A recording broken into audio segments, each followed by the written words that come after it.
Our guest today is a gentleman who is known as much for his expertise in commercial real estate as he is for his contribution to the environment and society at large. Please join me in welcoming Quaiser Parvez, CEO, Nucleus Office Parks. Hi Quaiser. Welcome to the Corner Office. Thank you. Please come. Quaiser, you have an incredible 2-decade journey in real estate, constantly pushing boundaries with your customer-first approach. We are very excited to know more about your journey. Let's take a step back and delve a bit deeper into your early life. I think you studied at Hindu College and then at IIM Ahmedabad. Give us a perspective about your early days. How was your academic career like? And was academics your forte?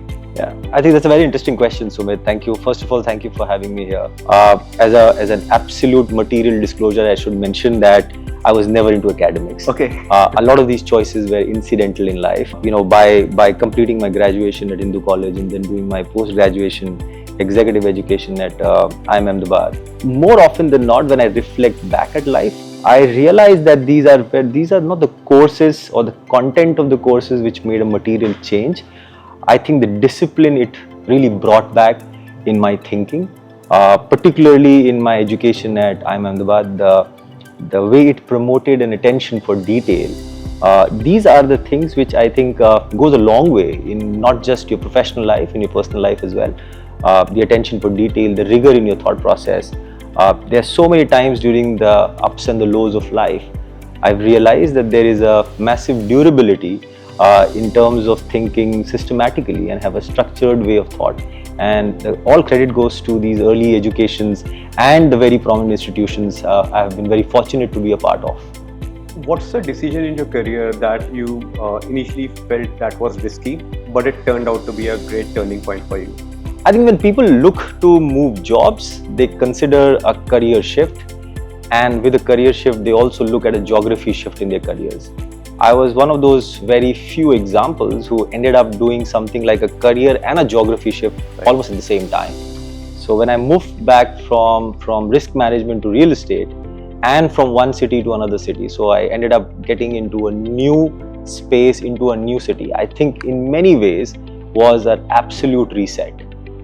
It was a very bold step because at that stage of life where I was just sort of starting up into something which I did not know and into a place where I did not know. But now that I have the hindsight advantage, I think that's the best decision I ever took. When I look back, I can say that I was not meant to be a risk manager. Right. Maybe real estate happened to a lot of people of my age, and it happened so beautifully. Right. See, we all know career is never a straight line graph going up. There are always, successes and failures. Any specific failure you remember and you felt that the learnings from that was very, very invaluable? Yeah, so there have been multiple failures.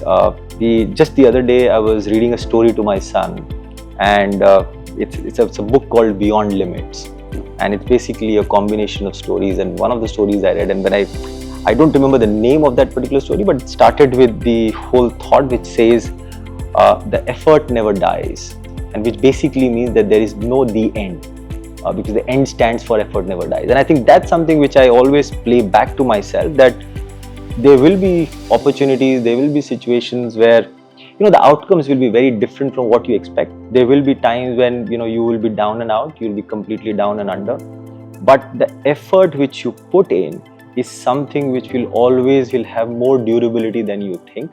Yeah. There's a saying in English which says that persistence is the only thing which can make the impossible possible, the possible likely, and the likely definite. So I'm a great believer of just being at it. Keeping up the calm, chinning up, will dramatically change the outcomes, because what really happens, you don't control the outcome, you control the effort. So as long as you have one control on one variable, I think the outcome will, by far take shape by its own. Wow, that's very inspirational. Quaiser, you had been driving such a large-scale operations always. How do you find time for your personal life and learnings, over these years? Again, it comes from a basic philosophy, Sumit, that if you like something, you will make time for it. Right. and which is why if you don't like your work, you will drag yourself to office. Similarly, if you like something to invest in, it's something which you will sort of make time for. For me, I think I'm on the two sides of the spectrum. Learning by virtue of reading is something which I highly enjoy, and I find that extremely recreational. I would have probably read maximum 3 to 4 fiction books in my life, Right. but I think I can say that with some confidence the amount of autobiographies I've read is just phenomenal. So Right. I get a lot of inspiration in reading books, and particularly autobiographies. So I think that's something which I keep obviously figuring out time for. And then on the other end of the spectrum is something which, again, my age and my kind of people invest in music. So I think that's something which keeps the nerves calm at all times. Yeah, that's Yeah. true. That's Yeah. true. So, Kaiser, across your journey, have you ever felt that there is one question which I should tell about my journey, which people would, value, and that's never been asked? Yeah. Any such question which you can tell us? As I reflect, people normally don't ask, and it is assumed that you are generally a motivated person, right? But nobody really focuses on figuring out what motivates you. Yeah. I think that's something which I have not been asked, but now that you ask and I have to reflect on it, I really think that for somebody like myself, just being on the side of the solution, or the whole joy of trying to find a solution to a problem, is highly motivating. As I mentioned, effort and the process of finding a solution is where the effort is. I think that is very rewarding, that is very satiating. And I think Right. that sort of keeps me motivated. If you are able to find a solution to a problem, I think you just don't need any external motivation. That itself, an intrinsic motivation sort of comes to yourself. I still remember you once mentioned to me, no one chooses real estate, it happens to you. Yeah. Right? Now, what do we do that, and it's such a great kind of a, career profession, real estate, it's a kind of a great, sector. What do we do to inspire more young professionals to get into real estate, to aspire to get into real estate, into our kind of career profession? What do you think are we missing here?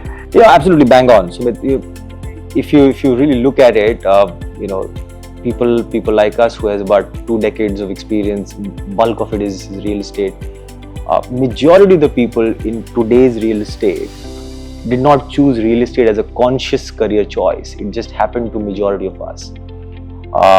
Vis-a-vis now, if you really look at it, there is real estate as a discipline which students can focus on. There are real estate courses, there's a real estate in the curriculum today, and so on, which is obviously a huge departure, a great advancement from what we have seen in our sort of careers, 10-15 years back and so on. I think one of the things is the narrative about real estate needs to change. If I have to just look at it, I think real estate, it still is viewed as a very brick and mortar industry, right? But over the last 10 years, a lot has changed in real estate. Real estate is really a platform where you're seeing so much of sustainability, you're seeing a bunch of innovation, you're seeing, real estate in many ways becoming a very experience-led industry as such.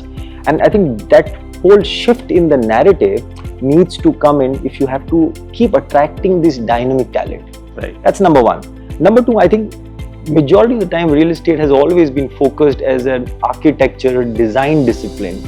On the management side of it, you've not really seen the educational curriculum focusing on real estate as much, though it is significantly more than what it used to be earlier. But again, there is not enough focus on the management of the real estate, and I think that's something if as an industry, if you are able to focus on, I think we will have a big pool of talent available for this industry, Right. which significantly again adds a big part to the GDP. Is an industry, but again does not have a talent which is meant or tailor-made for real estate. Just like probably you would probably have an AI or a data scientist for technology, you don't have the real estate managers. You have architects and designers, but you don't have real estate managers. That's true. You just, in all disclosure, real estate happened to me as well. I was primarily, doing banking and then transitioned into it. I genuinely feel that it makes a lot of sense for us to get into day 0, day 1 of placements at various kind of B schools and right, because we need to attract more talented people, and that's when the industry, innovates more and gets into more cutting edge. Absolutely, and that's something that at Nucleus Office Parks we've been sort of focusing on. We obviously prioritized with the most prominent IIMs of where we would be in the top 0+1 day of the placements, both in terms of summer placements as well as the final placements. And we do see that there is an overwhelming inclination towards real estate now. We've been doing this for the last 4-5 years, and I think just the number of people applying for a full-blown real estate position is phenomenally increasing year on year. Nice. So coming on to your stint at Nucleus Office Parks, I genuinely think you have carved out a great path for Nucleus Office Parks, where it has become a very aspirational brand for young workforces to be associated with. There is a very strong focus on sustainability, wellness, and innovation at your Nucleus, at NOP. Can you give us some kind of predictions and strategies? What went behind this success at NOP?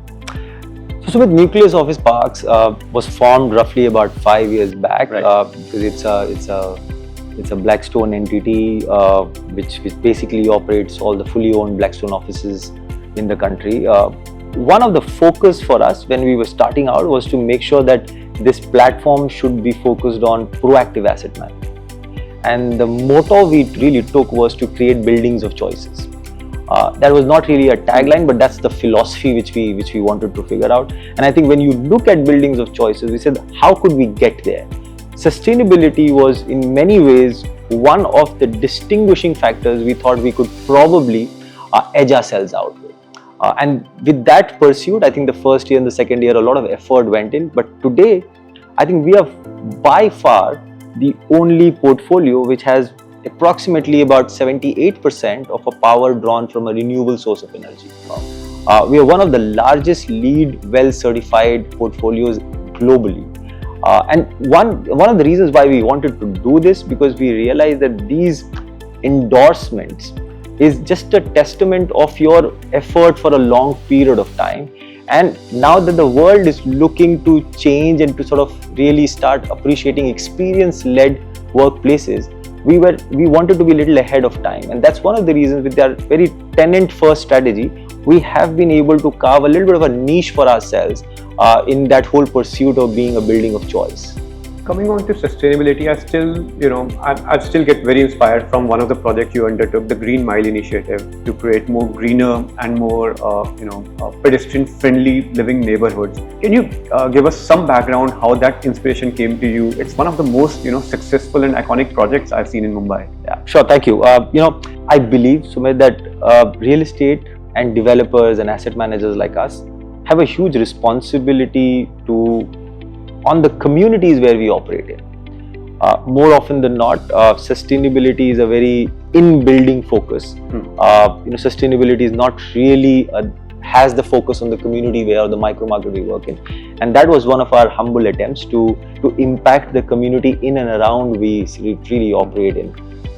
One Green Mile in many ways was like an example of urban planning where we were really prioritizing people, the community over vehicles. Right.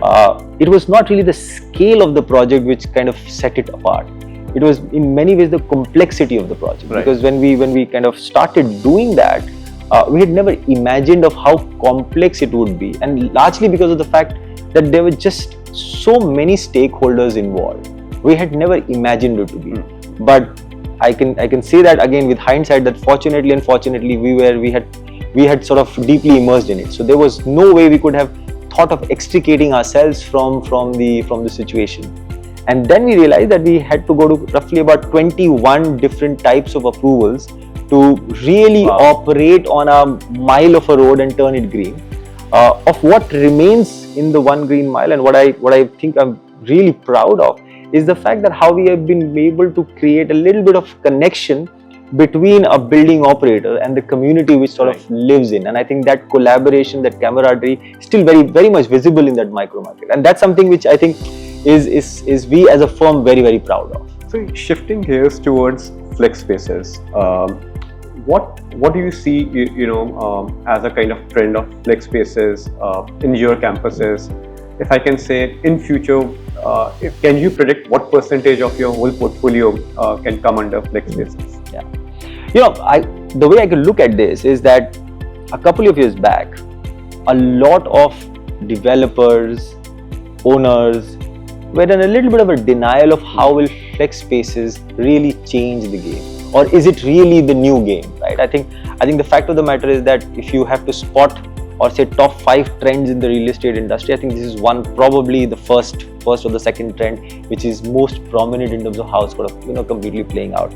I've heard in so many different conversations that approximately a few years back, say half a decade back, people were saying that I wouldn't want to have more than 10% of flex in my portfolio.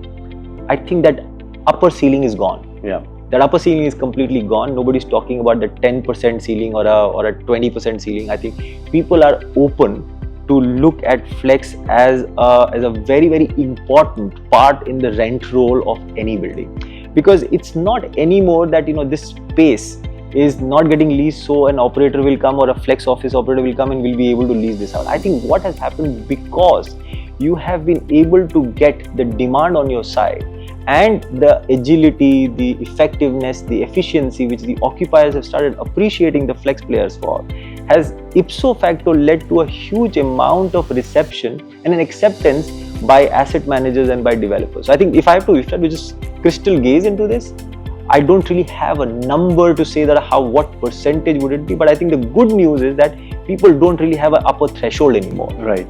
Yeah. See, we see the lot of behavioral change happening across from conventional leasing to flex spaces. In your experience, you would see a lot of tenants choosing co-working spaces or flex spaces. Do you see any specific unique trait among these tenants that why they are choosing flex spaces over the conventional spaces? Any kind of attributes which you see? Yeah, I think the just the way we our calendar is divided into BC and AD. Similarly, there is a lot which in corporate real estate changed before COVID and after COVID, right? So I think after COVID, what really happened is the expectation from the physical space phenomenally increased. Right, and then which got further compounded by economics. So if the occupier preference for more flexible space, more agile space, and economically efficient is something which I think majority of the tenants use. Like if you just look at one of the most perceptible trends is that earlier a flex was generally a SME or a startup bastion, which is not the case anymore. You would see phenomenally large established firms using managed office spaces for growth, and I think that's because the whole model is tried, tested and accepted across the industry. Coming back to your question, I think what tenants are generally expecting is a combination of a workspace combined with collaboration, right? And obviously the flex space is the way they offer a very engaging amenities. So a combination of all of those things, I think, generally keeps the tenants hooked onto an offering like this at a very, very competitive, if not competitive, at least a very efficient pricing. Right. The whole agility of the offering makes it super, super interesting for any big, small, large occupiers. Yeah. And do you think it's going to be an emerging market phenomena because India is at the forefront right now, leading the whole flex bandwagon? Yeah. Or it's going to get into developed markets as well? The way I look at this is that, while it started from the developed markets, I appreciate, the way I look at this, if India has the tag of office to the world, and India is office to the world largely because of the fact of its urban, talent pool.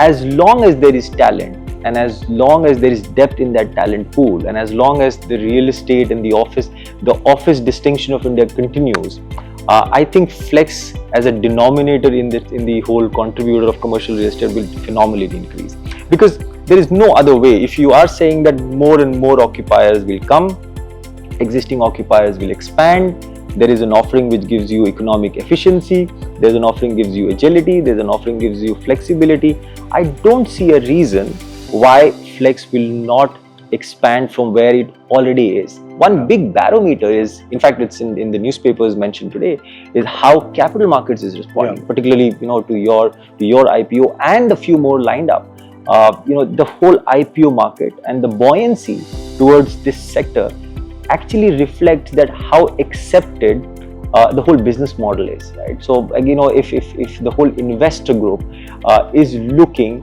to not dilute of all the IPOs, if you look at it, the OFS segment is relatively low versus what people are raising in the IPO, and that itself is a big testament of how significant and buoyant this space is going to be. Yeah, it is. Yeah. So coming to the fact around on return to office, we look at Gen Z now. That's going to be the larger portion of the workforce. They've always been digital native. I would say they are hybrid work native as well, right? Yeah. What will drive them and motivate them to come to work? What kind of workspace experience as a large developer or a building provider, and do you think we need to provide to them that they feel excited about coming to workspace? Yeah, I think my hypothesis on this, Sumit, is the fact that Gen Z don't look at office as really a corporate and as a desk space. They're generally looking at as an office more in terms of an experience. And we are looking at experience. I think the one key ingredient in the experience piece is convenience. So as a building manager and owner, if we are able to bring in convenience in people's life in the way they interact with the physical spaces, that will in many ways create retention and attractiveness for the people to come back to office. Like particularly in the context of Nucleus Office Parks, if you have to look at our digital platforms like Spark, the sustainability focus, the amenities, these are preferences which people will bring back people, because people are looking at offices as an intersection of work and leisure, or the lifestyle choices.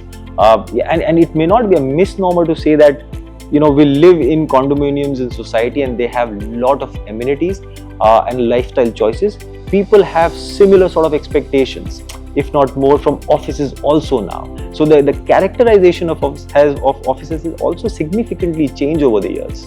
One of the things I foresee is that wellness will become an interesting part of all the amenities which we provide. It's still initial days. Just anecdotally, maybe 2 or 3 years down the line, there could be nap rooms provided by the property owners to various kind of tenants, because I don't know, or maybe some aspect of wellness as an amenity also starts coming around, because we have now amenities around like cafeteria, fresh. We have amenities like you can say more around clubhouses around. So there's a work and play. But maybe wellness may also start getting integrated around. I think you're absolutely right. If you just look at it, the Well Institute, which is supposed to be a kind of tall order in terms of really endorsing the wellness quotient of the building, finally came to India about 1.5 years back. And after that, the kind of acceptance they have seen in India from the developers and the building owners have been phenomenal. We are one of the largest portfolios to be well certified. I think while the amenities will continue to be a top draw for majority of the occupiers, I think some of the basic stuff, like for example, till a couple years back, air quality wasn't an issue in Mumbai. And we were not even looking at measuring it. But now that's a big expectation, and in fact something which we need to focus on in Mumbai so I think getting some of those basic stuffs right is equally important in making sure that you are giving people a safe and like a well entertained area in the office. Operations is where the rubber meets the road. You have such a ever growing kind of a portfolio. How do you maintain a consistent tenant experience? Our advantage is our scale. So one of the ways we do this is we believe in consistency, and I think the two big angles on which consistency really rests on is process and people.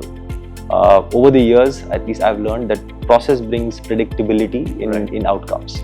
Right. So if you have a high guardrail and a well-defined process, you will probably have similar outcomes. And more importantly, if you have people who are empowered enough to run those processes, and then you have the right assets, more likely than not, the chances of you to kind of derail from what is expected from you is very, very less. So I think making sure that we keep doing the same thing over and over again, over a laid down framework, by the set of people who knows what needs to be done and who has an expectation and understanding of what the end goal is going to look like, we're able to in many ways get the same outcome. But having said that, we also realized a couple of years back, and particularly after COVID, that no matter how much you say, Sumit, that my building is better than the other building, it's at the end of the day brick and mortar. Right. What is really defining is the tenant engagement. If you are able to have a stronger relationship with the tenant, if you are able to have strategies which is a tenant-first strategy, that will be the sole distinguishing factor of good business for your building versus a not so good business for another building. So I think that's something which we keep prioritizing in every decision we take. Over the last couple of years, is there any unconventional trend in real estate which caught you by surprise? Yeah, I think the first and the foremost is obviously flex. Right. This is the new phenomena, and it's the phenomena has kind of really gained strength in a very significant way over the last few years. But I think the other few things which I also see is the way how the adaptive and reuse of the real estate. So if you really look at how some of the heritage buildings or the warehouses are being used for modern spaces. For example, and I like to give the example, how some of these new coffee chains are looking at real estate, right, in terms of as a part of their business. So where we would have probably imagined that a well-appointed real estate on the busy street will be the best coffee shop or will be the best place for a coffee shop, but that's dramatically changed. That something in the right in the interiors is something where we all would like to go to, and so on. So I think the way people are viewing real estate is very different compared to what was sort of really viewed a couple of years back. So an adaptive reuse of real estate is a phenomena which is gaining strength. Yeah. So real estate trends, never cease to surprise us. Yeah. It always keeps us on the toes. So I think for you, the next round is going to be a cakewalk. It's a rapid fire round. So a tier 2 Indian city you think has immense commercial real estate potential? I think it will be Indore, largely because of the fact that it has a great urban talent pool, super connectivity, and a very growing infrastructure. I completely agree with you. Yeah. One sustainability trend that's more hype than substance. Oh, absolutely, greenwashing. I just think that more often than not, we kind of dial up on our long-term commitments and don't show short-term punctuated success. And I just think that long-term pledges are very good, but I think short-term milestones are even better. Work smarter or work harder? What resonates more with you? Definitely smarter. Definitely not work harder, for sure. If you were designing your dream office, what's one feature it must have? I'm a stickler for light and a wellness zone within the office, and in and around. I think generally greenery and landscape can change the narrative of any building, any office space. I think these three things put together will be a very important consideration, at least in my office. Yeah, perfect. And if you could live anywhere in the world, where would it be? This answer actually changes every year depending upon where the summer vacations are. But I think over the last few years, something which has remained constant, I think is Tokyo. Oh, nice. And while it will have its language challenges, but if I have to remove my fear out of the mind of language, then I think it will largely be because I think the city manages the modernity and the tradition in an extremely beautiful way. Yeah, that's true. A book or a movie that never fails to motivate you? As I said, I do like reading a lot of autobiography. The last one, which took me some time to finish, was A Promised Land by Barack Obama. Wow. And I think that book is just spectacular in its insights for leadership, but more so for perseverance. Your productivity hack that sounds ridiculous but works very well for you? It's not really ridiculous, but I think I just follow a method of journaling. It always works. It helps you to declutter. So I would somebody who would find it very difficult to leave office without knowing and writing down what is planned for the next day. So unless I've written it down, there is just a durability in writing it down and not typing it as much. So you're the one who write for the next day? Yeah, absolutely. I'm the one who come to office and then plan the day. Okay. Yeah. The one app on your phone that would surprise your team? I think it'll surprise my kids because I have Duolingo and I'm trying to sort of match my steps with my kids for Spanish. and I've just realized that it is that app that even if I forget to log into it on like one day, they send me so many notifications, so they just make life impossible not to visit that app every day. But yeah, I'm just having fun with it. Thank you, Kaiser, for such candid responses. Your journey is truly a benchmark for anyone aspiring to make a mark in real estate. Thank you for sharing your thoughts and with us. A pleasure talking to you. Sumit, thank you so much. It's a pleasure. Thank you for having me here, and it's a chat which I'll always remember. Thank Great. you. Thanks. So that brings us to the end of another exciting episode of the Corner Office. I'm your host, Sumit Lakhani. Stay tuned in for more insightful interactions coming your way.